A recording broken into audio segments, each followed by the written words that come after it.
قال رسول اللہ صلی اللہ علیہ وسلم ان الصدق یہدی الی البر وان البر یہدی الی الجنہ وان الکذب یہدی الی الفجور ان الفجور یہدی الی النار او قال کما علیہ الصلاۃ والتسلیم۔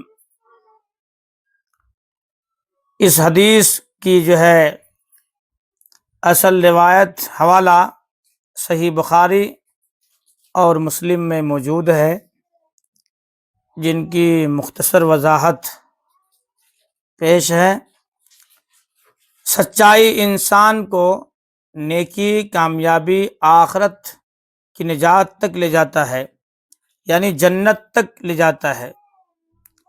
جھوٹ انسان کو گناہ، بگاڑ، آخرکار ہلاکت کی طرف لے جاتا ہے، یعنی جہنم کی طرف لے جاتا ہے۔ ہمیں ان باتوں پر غور کرنا چاہیے، اس حدیث پر عمل کرنا چاہیے۔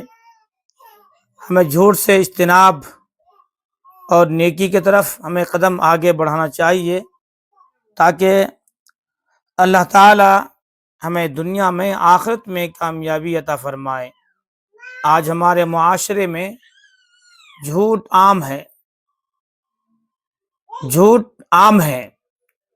اگر اس کا جو ہے اندازہ کیا جائے تو جو ہے 90% آدمی ہم لوگ جھوٹ میں ملوث ہیں۔ اللہ سے دعا کریں کہ اللہ تعالی ہم سب کو سچ بولنے کی توفیق عطا فرمائے اور جھوٹ سے اجتناب کرنے کی توفیق عطا فرمائے۔ السلام علیکم ورحمۃ اللہ وبرکاتہ۔